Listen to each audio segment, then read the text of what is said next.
आम्ही customer care मधून बोलतोय। बोगस कॉल सेंटर चालवणारी टोळी। दिवसा भारतीय तर रात्री अमेरिकन नागरिकांची फसवणूक।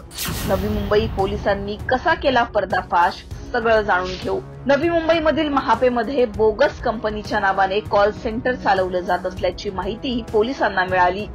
कॉल सेंटरमध्ये 2 शिफ्ट मध्ये काम चालायचं। दिवसा भारतीय तर रात्री अमेरिकन नागरिकांची फसवणूक केली जात होती।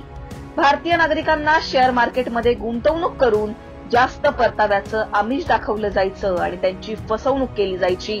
तर अमेरिकन नागरिकांच्या कम्प्युटरमधील सेटिंगमध्ये बदल करून आम्ही कस्टमर केअर मधून बोलतोय हे सांगून त्यांच्याकडून पैसे लाटले जायचे। महापेच्या मिलेनियम बिझनेस पार्क मधील बिल्डिंग नंबर 3 मध्ये हा सगळा प्रकार घडत होता।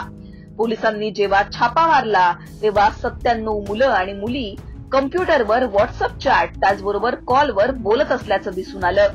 पोलिसांनी बोगस कॉल सेंटर मधील 38 मोबाईल, 21 सीपीयू, 5 लॅपटॉप त्याचबरोबर अन्य गोष्टी जप्त केल्यात। शेअर मार्केटमध्ये गुंतवणुकीसाठी नागरिकांना पाठवण्यात आलेल्या 71 बँक खात्यांचं ट्रान्झॅक्शन पोलिसांनी तपासलं तेव्हा 61 खात्यांमध्ये 12 कोटी 29 लाख रुपयांचे व्यवहार दिसून आले। या संदर्भात पोलिसांनी नेमकी काय अधिकची माहिती दिली आहे तेही पहा।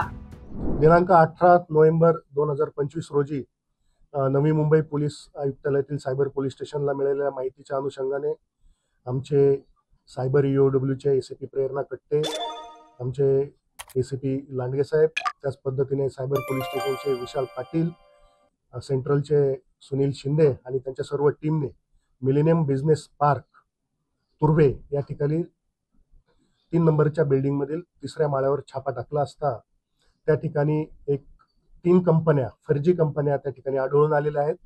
या ठिकाणी साधारणतः 97 मुलं मुली हे काम करत होते। या ठिकाणी सर्वसामान्य नागरिकांना व्हॉट्सअपद्वारे कॉल करून त्यांना शेअर ट्रेडिंगमध्ये पैसे गुंतवण्याचा आमिष दाखवून आणि त्यामध्ये मोठा परतावा मिळेल असा आमिष दाखवून त्यांना फसवण्यात येत होतं। या ठिकाणी अधिक तपास केला असता असं निदर्शनास आलेलं आहे की या नागरिकांना फसवल्यानंतर यांची कडून जी काही रक्कम आलेली आहे ती काही म्यूल अकाउंट्समध्ये जात होती। एनसीसीआरपी पोर्टलवर आपण तपासला असता आतापर्यंत याबाबत 31 कंप्लेंट, या बँक अकाउंट बाबत 31 कंप्लेंट आपल्याला मिळालेल्या आहेत। त्याच्यामध्ये साधारणतः 71 बँक खाती असून 12 कोटीच्या आसपास अफरातफर झालेली आहे। यामध्ये छाप्यामध्ये आतापर्यंत आपण 38 मोबाईल, 21 सीपीयू, 5 लॅपटॉप, 5 SSD आणि 1 GSM सर्व्हर हे आपण या ठिकाणी जप्त केलेलं आहे। त्याच पद्धतीने हे जे कॉल सेंटर्स आहे हे 2 शिफ्टमध्ये चालत होते। डे शिफ्टमध्ये सकाळी 6 ते 9 हे भारतीय नागरिकांना शेअर ट्रेडिंगचा मध्ये जास्त परतावा मिळेल असा आमिष दाखवून फसवणूक केली जात होती।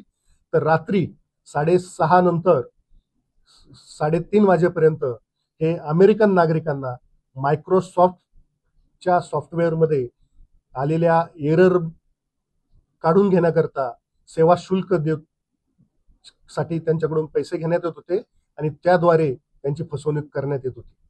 आतापर्यंत या तपासामध्ये 17 आरोपींना अटक करण्यात आलेली आहे।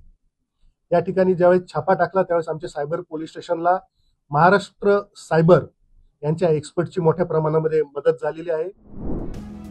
अधिक चौकशीत फसवणूक केलेली रक्कम आणखी वाढण्याची शक्यता पोलिसांनी व्यक्त केली आहे। त्यामुळे भारतासोबतच अमेरिकेची झोप उडवणाऱ्या या टोळीचा नवी मुंबई पोलिसांनी पर्दाफाश केलाय। करोडोंची फसवणूक ही टोळी करत होती। आम्ही कॉल सेंटर मधून बोलतोय हे सांगून हा सगळा प्रकार या टोळीचा सुरू होता।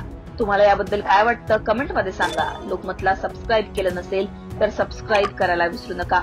नवी मुंबईहून अनिश बाबरसह ब्युरो रिपोर्ट, लोकमत।